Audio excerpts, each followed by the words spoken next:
I just got back from my breakfast time at Whataburger, just a few blocks away, what I normally do every Monday, Wednesday, and Friday. And I did not have on my calendar to videotape today content, but once before I was at Whataburger and content was presented to me while I was there. And so I don't have notes for today's podcast, but I'm just going to have a conversation with you. Actually, when I came back during the pandemic, I would have coffee chat there on my front porch. And I thought, oh, I'll just do coffee chat today. I said, no, I'm going to do coffee chat on here. And I'll go through the footage, and perhaps it turns into my podcast for next Monday, which was supposed to be on racism. And then I changed the topic for next Monday to HIV/AIDS. And so it looks like I'm changing the topic for next Monday's podcast as well. The others will sprinkle in later in the year. But today, my topic, anyway, as I've worked through it in my head, is to be or not to be visible, that is. I've shared with many of you before that at this in this chapter of my life, I really feel strongly that above all, I am called to be visible in my world. A while back, I was contacted by someone who worked in Austin for science education, and they wanted me to come work for them. And I struggled with that for a while. I mean, I could remain living in Houston, but work for them out of Austin. And I really struggled with that because it was like, well, how could I say no to such an opportunity that just came looking for me? But then I thought, well, how can I say yes? Since being retired, I've been dealing with two very important things. One, learning to understand and embrace the concept of enough. I have enough resources to survive. I don't really need excess. I have enough. So I need to be content with enough. The other thing is I have experienced freedom like no time in my past. I am very free to create podcasts, write books, speak at conventions, and there's no repercussion for me having the freedom to truly speak and share the message that I truly feel God has put me in a unique place to share. And there's great freedom because I don't have to worry about, oh, some parent's going to find this, or someone uh, who works in the school district's going to find this. They're going to approach me and say, hey, you said some things here and it's caused some problems for us. I have great freedom. In this chapter of my life, I hate to use these words, but I'm really not accountable to anyone else, any human. I'm not accountable to any other person for the things that I say, the things that I write, the things that I broadcast. And so there's a great amount of freedom. So when I was approached with this offer, I took some time, and then I called the person. I said, I am very honored and humbled by you coming to me and with this offer. And then I shared with them, but I really am enjoying a great amount of freedom, and God has really been working in my life to be content with enough. And I have enough. Uh, another big salary on top of drawing from my annuity every month would have been nice. I mean, I certainly could have put that money to use, but I have enough. And having enough and having the great freedom of freedom was not something that I needed or wanted to mess with. And I truly feel that my unique place in this great world that we live in, I used to say I'm weird. My unique place made me a weirdo. But now I say my unique place makes me unique. I am a gay Christian man. That means that many of the people that used to be in my Christian circle of friends have rejected me, pushed me out, moved on. In my gay circle of friends, I know and hear of things that are said behind my back because of my continuous choice to continue to choose Christianity. I did not choose to be gay, but I did choose to be Christian. And by being Christian, I'm not talking about our political fools right now that are claiming Christianity in order to gain a big block of voters who are not discriminate in their actual uh, taking in of information. But when I use the word Christian, I'm talking about someone who lives their life following the life and lessons of Jesus. I am not following the lessons of Moses. I am not following the lessons of Paul or Peter, although they have said some things that I support. They've also said some things that I do not support. I am a follower of the life and lessons of Jesus, period. Case closed. That's it.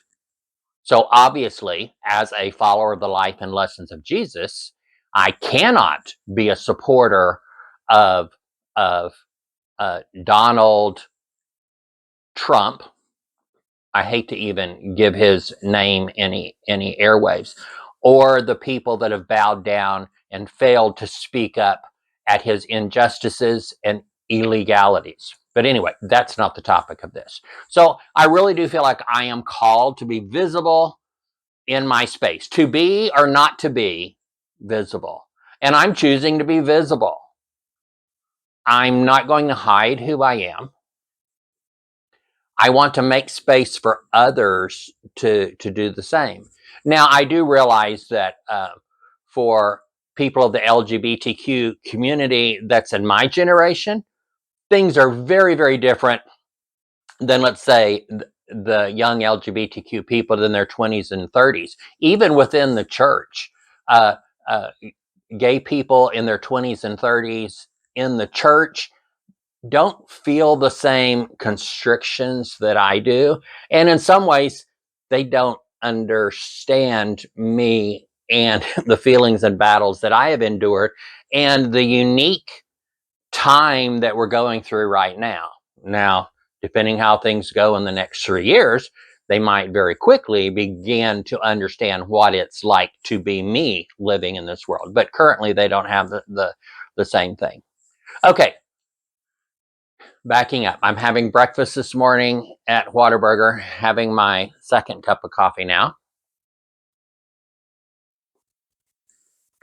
This morning, I have a lot of these shirts that I made, several years ago that have like the covers of some of my books.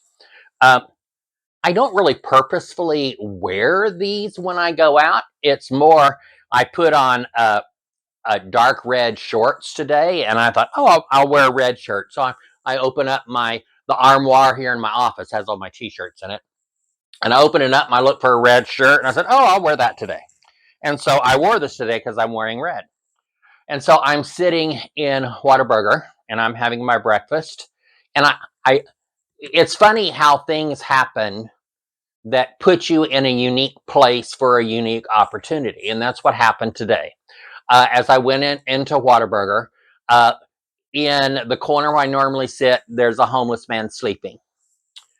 Um, uh, just as a little plug right in here, I once before I was in Whataburger and something happened in there involving homeless.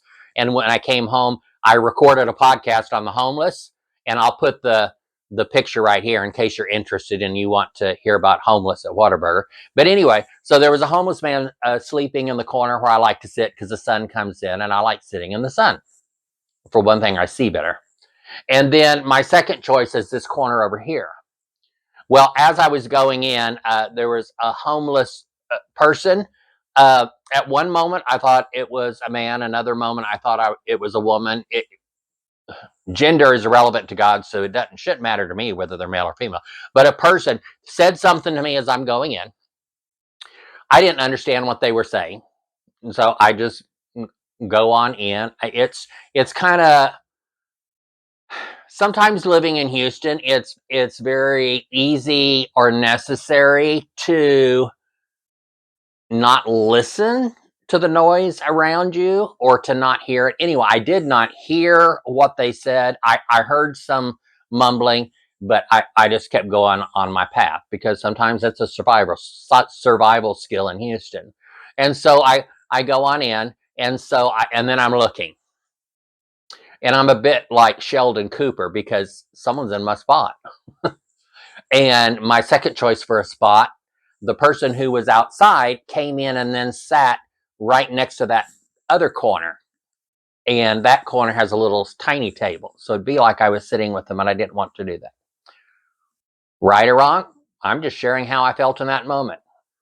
So I'm standing there with my coffee. They haven't brought my food yet. And I'm looking around, where am I going to sit? And I didn't want to sit out in the middle. And I don't really want to sit there on the side. And I thought, well, my next choice, unfortunately, there's a family in this booth behind me, and the dad's really telling one of their children that this is what I'm expecting of you today, and if you don't comply, then the rest of our plans today are off. I'm serious. So I don't know what the child is doing, but it seemed like a very nice way of disciplining your child. It was very matter of fact. It wasn't loud or yelling. It's just saying, here's what I'm expecting today. If you fail to meet these expectations, then these other things that we have on our agenda today are off. And it's spring break for many of the school districts around here, so I assume that's what was going on here. They were on a spring break outing with their kids. But anyway, so I thought, I really don't want to sit here. And do I want to sit where I see the door, or do I want to see that direction? And I said, well, there's a homeless man over here sleeping. I don't want to look that direction. Over here's the homeless person who mumbled something as I was going in the door. And I thought, well, I'm just going to sit there. And so I sat actually closest to that family, and then left the other side of the booth open. And so I sat down. And there's a man comes in and then sits at the booth on the other side. And so he's facing me. And then there's the other side of our tables in between. And he notices my shirt and he says, I really like your shirt. And I said, well, thank you. I said, this is actually one of my books. And my shirt says, Deep and Wide, Knowing God's Inclusive Love. So I assume from where he was sitting, he could see in the picture there's a man holding a Bible. He said, oh, really? He says, well, what's it about? So I kind of shared with him about the book, and that I started writing it in 1994 and finished it during the pandemic. And told him it was a chronological study going through the Bible. I had the conversation with him that when I first started writing this, I was looking for those stories in the Bible that didn't make it into the Sunday school rotation, the stories that nobody hears. No preacher preaches on some of these stories. And then as I worked through it over decades, it kind of evolved. And so the title the working title while I wrote the entire book was Deep and Wide, going deeper and wider than typical Sunday school encounters. So then when the final manuscript came and I was sitting there doing my final read, I read through it cover to cover. It took about a week. And I thought, as this study went on, that's not the overarching story. And that's when I changed the title to Deep and Wide, Knowing God's Inclusive Love. And so I talked to them about that. And I'm assuming the man was in his 60s, white-haired man. I don't have white hair. I'm in my 60s, but I think we're about the same age. But anyway, nice looking man sitting over there. And he was eating, and he says, well, tell me more about your book. So I did. And I talked about, the overarching message of the whole Bible is knowing and understanding the inclusive love of God as Jesus came to redirect. And then he says, well, do you go to church? And I said, yes. And then reading the room, I could answer that in a couple ways. Many of you know that I am an active member at two churches, one where I go with my ex-wife that has a unique place for me at this time of my life while I am called to be visible. And I'm the director of senior adult ministry at Resurrection Metropolitan Community Church, which is a church that specifically ministers to LGBTQ people that wish to choose to be Christian, where they know they are loved and accepted no matter what. So anyway, so when the man says, well, do you go to church? Well, I could have said, yes, I go to two churches, but it's a lot of time when you're speaking to an audience, you read the room. And so I read the room. And so I answered truthfully, yes, I am a member of Chapelwood United Methodist Church. He said, oh. And so we talked a little bit more. And then he's putting pieces together. He said, well, I heard they voted to disaffiliate. I'd like to know where he heard that. But I said, no, that's absolutely not true. In fact, the exploratory committee and the board decided that we were not even bringing that as a vote. I said, so no, we didn't disaffiliate. We even chose not to vote to disaffiliate. So no, that's not true. We did not vote to disaffiliate.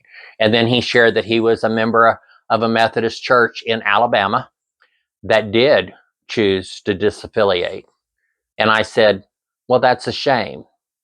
And he agreed with me. See, up to this point, I'm not sure where he falls on the side of me. I mean, hello, I'm a gay Christian man sitting in a Whataburger having a conversation with a man who I would assume is a Christian man based on the conversations we've had up to this point.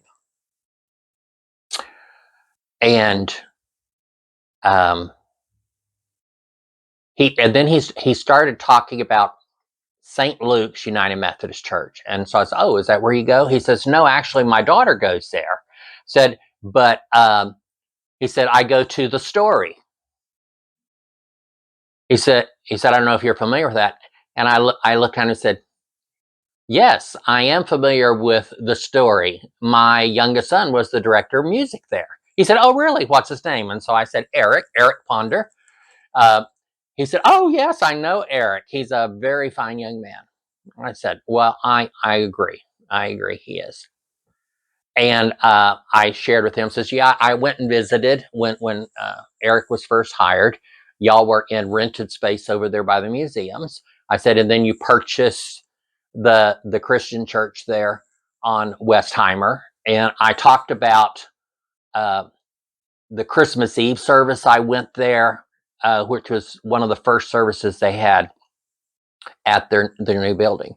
And I'm still very impressed by the message that their pastor, whose first name is also Eric, can't remember his last name at this moment, but gave, who really gave a message talking about the character of Joseph, the human father of Jesus, or the human stepfather of Jesus, if you would. And so we talked about different things. And then I don't know how it got to. Oh, anyway, so I was very impressed with the pastor's message. And he says, well, I've been with the Story since the very beginning. Have you read your pastor's book, his first book? He said, well, no, I haven't. I said, well, you should. I said, when my son went to work for your church, I wanted to know, okay, I need to know more information about this place where my son is going to work. Just what are they getting mixed up in? Not that I have any right to tell my child what he should or should not do, which is not something I would do. But I am a nosy father. I may not appear to be as involved as I really am, but I am rather nosy. And I started looking, and so I saw that he had written a book.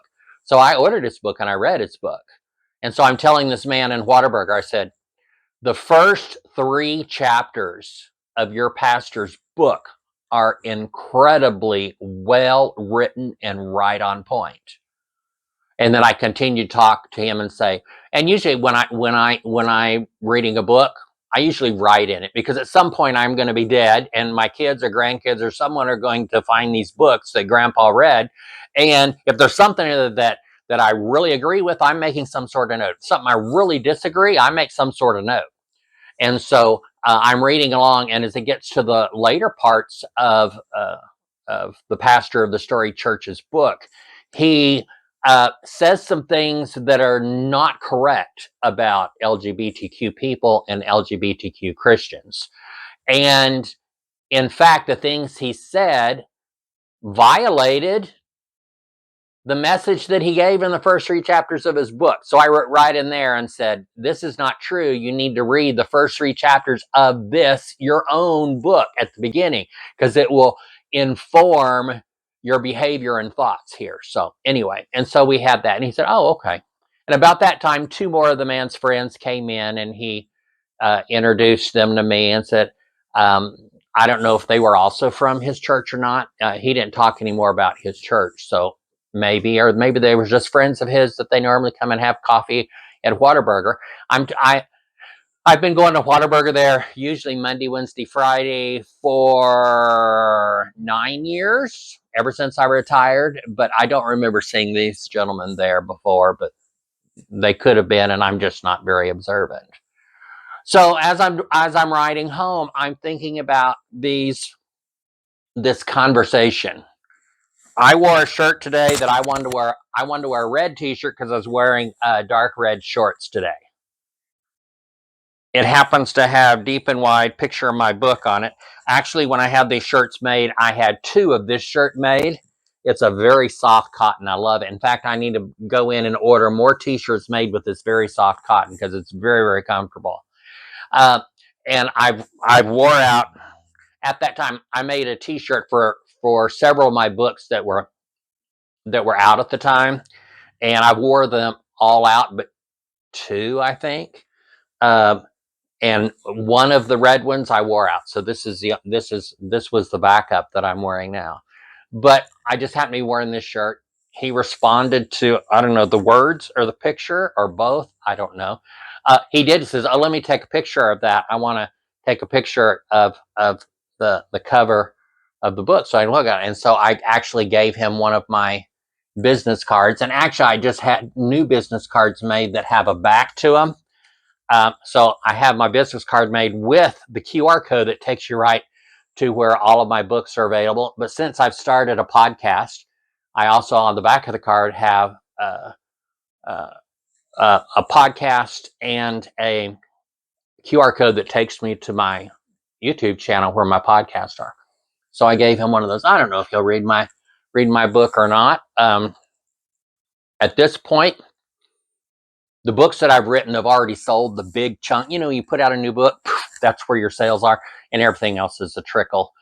In fact, I think my direct deposit for my royalties this month, I think, was only $8, something like that. Do you know what?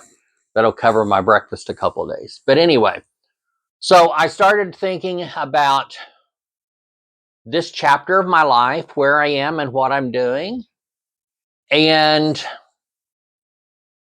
I'm really just living my life to be visible, to be visible.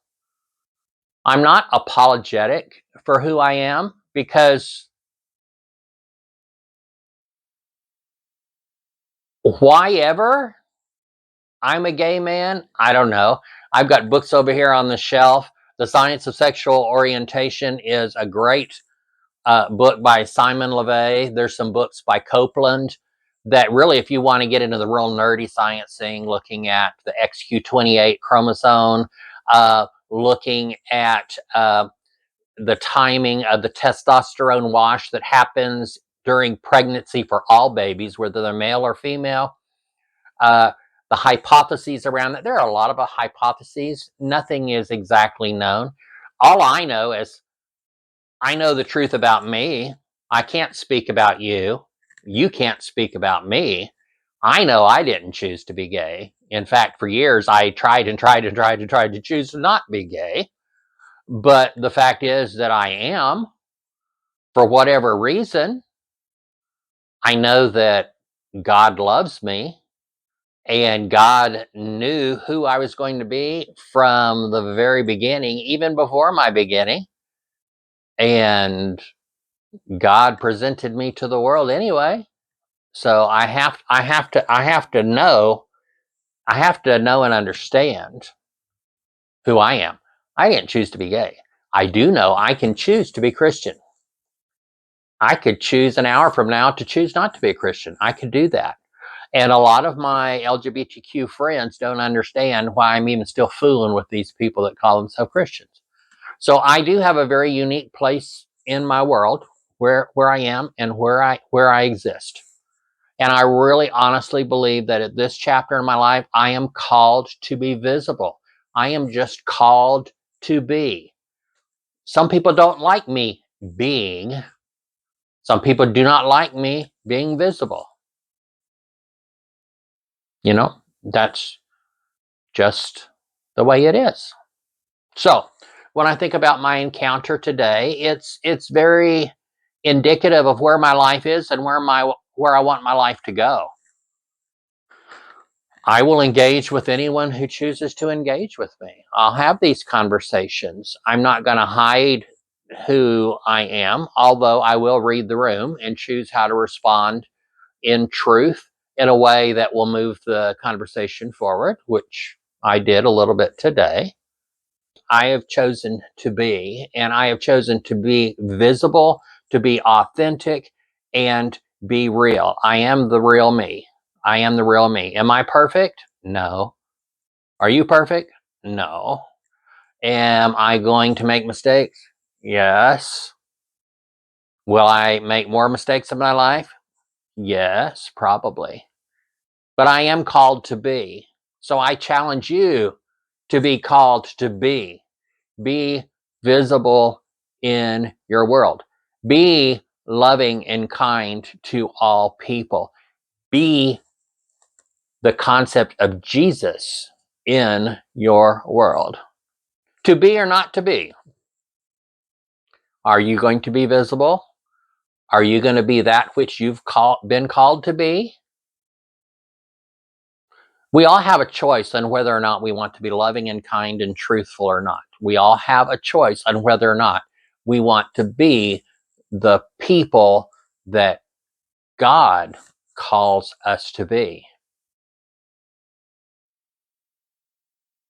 or even be the people that humanity calls us to be. You can't really be a good human and do things that hurt other people. That's just fact, my friends. That's just fact. So, God bless you. May God continue to draw you to God's plan of loving and caring for all people. God offers his love and grace to us so that we may pass it on. Pass it on. There was a song that I was in a singing group in the mid 70s, 75, 76, and one of the songs we sang was Pass It On. It only takes a spark to get a fire going. And I don't remember all the rest of the words, but it's pretty cool. It only takes a spark to get a fire going, and soon all those around can warm up in its glowing. That's how it is with God's love. Once you've experienced it, you need to sing. It's fresh like spring. You need to pass it on. And I know I butchered all those lyrics, but you know what? Do a search online for lyrics to It Only Takes a Spark. Thank you for watching. Be sure to like, share, and subscribe. to this channel and the podcast, Words to Ponder. It's free to subscribe. It's free to watch. It's free to share. Have a good week.